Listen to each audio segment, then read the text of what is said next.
What is up, YouTube? If you didn't know, my name is Twips, and today I'm bringing you guys another Black Ops 2 gameplay commentary.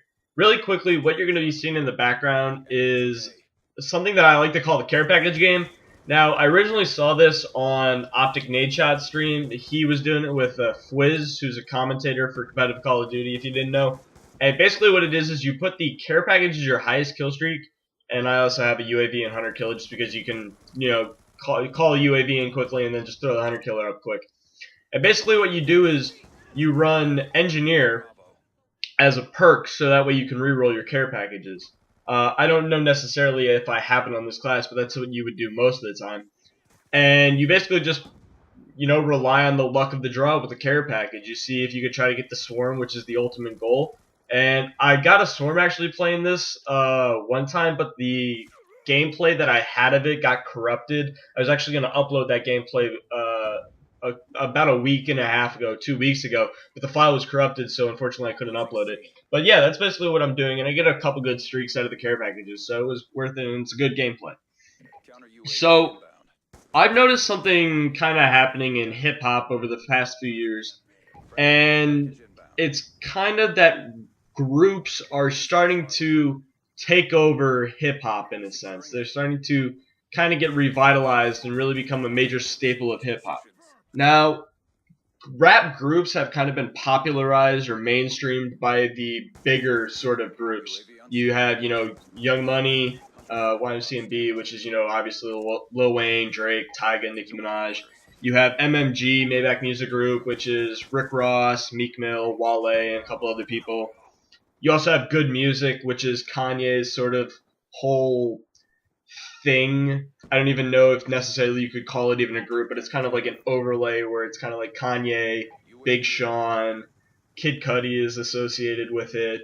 Basically the people that put out Cruel Summer almost in a sense, which is actually pretty good, kind of a collective album if you could really go and listen to it. And yeah, there I get a Warthog, so you see it kind of pays off when you put your luck into the care package. But anyway, although they're, groups, they're not really groups in the sense that I'm thinking about them. It's more of, to me, a collection of artists more than, an actual outfit or an actual hip-hop movement. They're same-minded artists that work together to produce content, but they don't really kind of move together in a certain fashion that I would imagine a group does. Actual hip-hop groups, in my opinion, though, are on the rise without a doubt. So, and they're happening really all over the United States, West Coast and East Coast. So basically, if you go to the West Coast, or before I get into that, actually, there are kind of just some things about these groups that I've noticed too. Is basically like none of the groups produce bad hip hop music. They all come out with good hip hop music. But then the other thing I've noticed is that for a group really to gain popularity, you kind of need two main figures associated with the group. You need the leader, in a sense, the person who really is the face of the group. And then you also need a second person who maybe might not be as large of a figure, but is incredibly talented with wordplay or, just rapping in general, to kind of give that group an extra dimension that it needs beyond just the figurehead. So kind of if we look at groups that are really that are blowing up right now in hip-hop, you obviously have to start with TDE, Top Dog Entertainment, which is the group out of the Los Angeles area in California, which is composed of Kendrick Lamar, Schoolboy Q, Absol, and J-Rock. And that's probably the biggest crew that is making a name for themselves right now, primarily off of Kendrick's success, because Kendrick Lamar is such a famous, and because he is the figurehead. But they're all very talented. You can look at Schoolboy Q as kind of that second person to kind of make a name for themselves, especially with this new album coming out soon, Oxymoron. And he's kind of, some of the songs off of it, Yay Yay, Collard Greens, are really getting some good play right now. And they're really starting, he's starting to take off as well and be that second figure. And another thing that kind of, goes along with TDE is they're all featured on each other's stuff.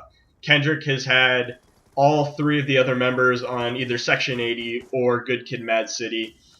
Like I said before, on Collard Greens, Schoolboy Q has Kendrick Lamar on the song. And they just work together, and they work together really well, and they're starting to blow up.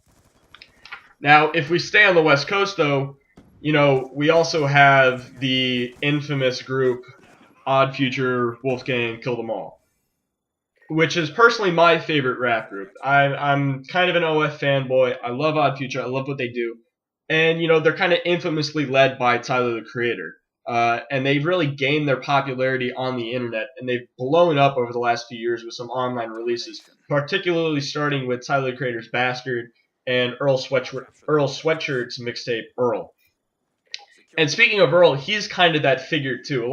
He is a better rapper than Tyler, Creator, but he's not really the type of personality to kind of lead the group. That is what Tyler does. Tyler is the kind of larger than life personality who kind of leads Odd Future where it goes. But Earl is that rap talent that really gets underground hip hop heads to kind of love Odd Future in a sense because of how talented Earl is with his wordplay, and because they kind of have that ability to have two people who are so talented in different ways, Tyler with just how he creates sounds and Earl with how he puts together words, it's really allowed for that group to grow and flourish so quickly over the last couple of years and just gain the success that they have. Earl and Tyler just recently were opening up for Eminem on Eminem's World Tour, which is absolutely ridiculous in their eyes. And so the other thing, though, is, obviously it's not just West Coast these groups are. A lot of these groups are on the East Coast, or should I say, the Beast Coast. Basically, the Beast Coast is a new movement in particularly New York, but kind of just spans the East Coast, which is essentially being run by groups in hip-hop. The biggest Beast Coast group is Pro Era, which is led by Joey Badass. But there are other groups, too. Flatbush Zombies, Underachievers, World's Fair. And basically, the Beast Coast is led by Pro Era, though. It's led by Joey Badass. The problem is Beast Coast hasn't really taken off as much as some of these other movements.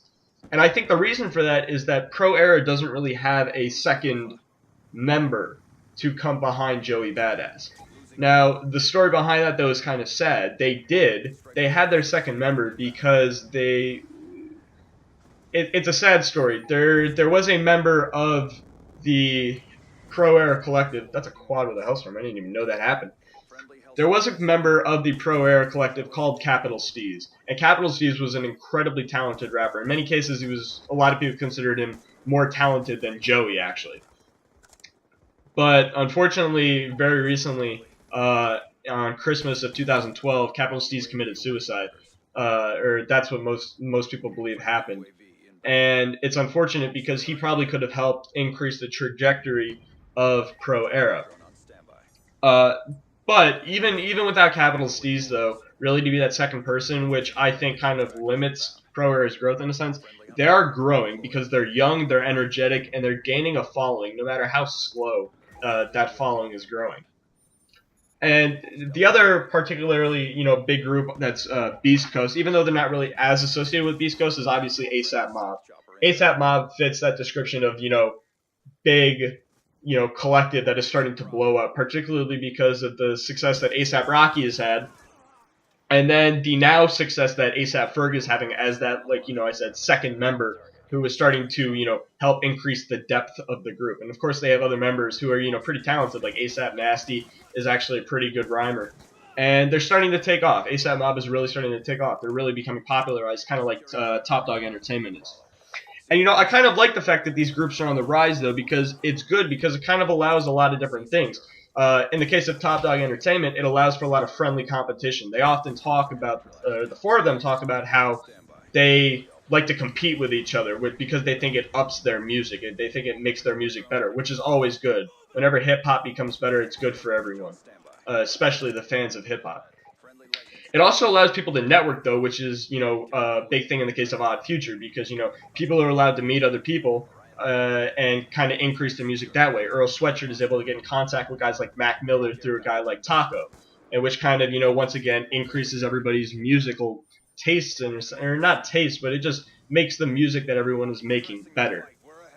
And then, in the case of ASAP Mob with ASAP Rocky, it kind of allows people to piggyback off of one person's success. And not that guys like ASAP Ferg don't deserve it, but because ASAP Rocky has become such a bigger figure, it allows for guys like ASAP Ferg to take off. It allows for guys like ASAP Nasty to take off and become bigger artists because of the success that the leader of the group is having. Now, this might be the future of hip hop. This might be something we see happening more often. But that doesn't mean solo artists are going to go away. Guys who kind of do their own thing, but associated with a bunch of different people, but aren't really part of a collective, are obviously still going to be a big part of hip hop, and that's never going to go away. But it's interesting to see these groups on the rise, especially a group like Pro Era that is very young, might not have that second figure though, but could gain a following and could be big. But anyway, of course, I want to know what you guys think. Remember to hit the like button if you like this video, though. Leave suggestions, topics, and comments down below, and subscribe if you want to see more content. Thank you guys for watching. Remember, leave comments below if you want to, let me know what you think about groups in hip hop, and I'll make sure to see you guys later.